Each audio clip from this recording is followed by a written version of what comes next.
ఇప్పుడే జీ5 app download చేయండి. చూడండి మీ ఫేవరెట్ టీవీ షోస్ ఎప్పుడైనా ఎక్కడైనా.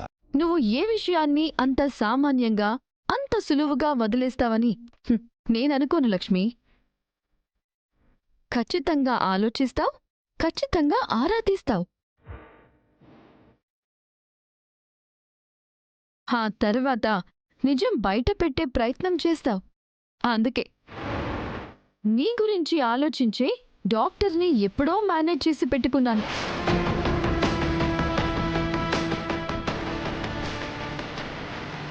ఆ డాక్టర్ చెప్పే అబద్ధంతో నీ పరిస్థితి ఈ ఇంట్లో ఇంకా దిగజారిపోవాలని తనకి బాగా ఫీడింగ్ ఇచ్చి మరీ తీసుకొచ్చాను.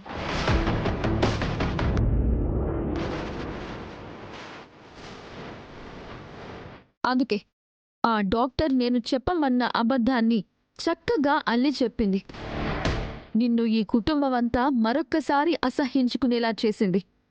ఎలా ఉంది నేనిచ్చిన డోస్?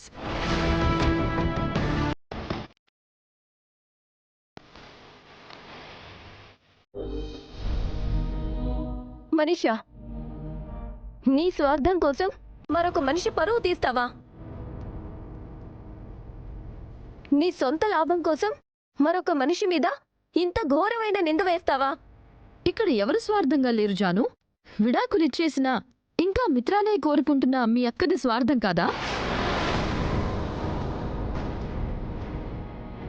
నేను మిత్ర ప్రేమించుకున్నామని, ఒకప్పుడు పెళ్లి చేసుకోవాలనుకున్నామని తెలిసి కూడా ఇంకా మిత్రానే కావాలనుకోవడం మీ అక్క స్వార్థం కాదా?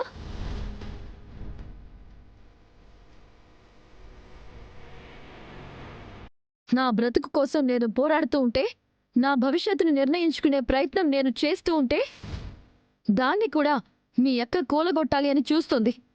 దాన్ని స్వార్థం అనరా? నాది స్వార్థమైతే మీ అక్కది స్వార్థమే. చాలా చక్కగా చెప్పావు మనీషా. మరొకరి చేతిలో నుంచి జీవితాన్ని లాక్కోవడం నీకు స్వార్థం అనిపించడం లేదు? నువ్వు అనుకున్నది సాధించడం కోసం అందర్నీ ఇంత ఘోరంగా మోసం చేయడం నీకు స్వార్థం అనిపించడం లేదు, అవునా? అవును, ముమ్మాటికి నాది స్వార్థం కాదు.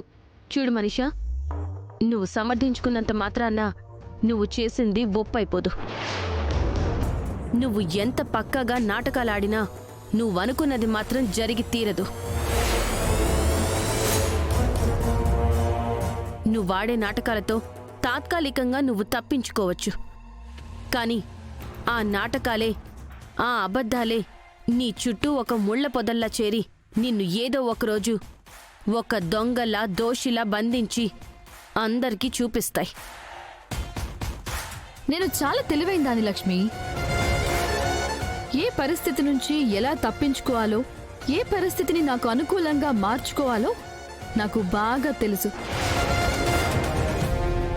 జీ5 యాప్ డౌన్లోడ్ చేసి అన్ని ఎపిసోడ్స్ పూర్తి ఉచితంగా చూడండి.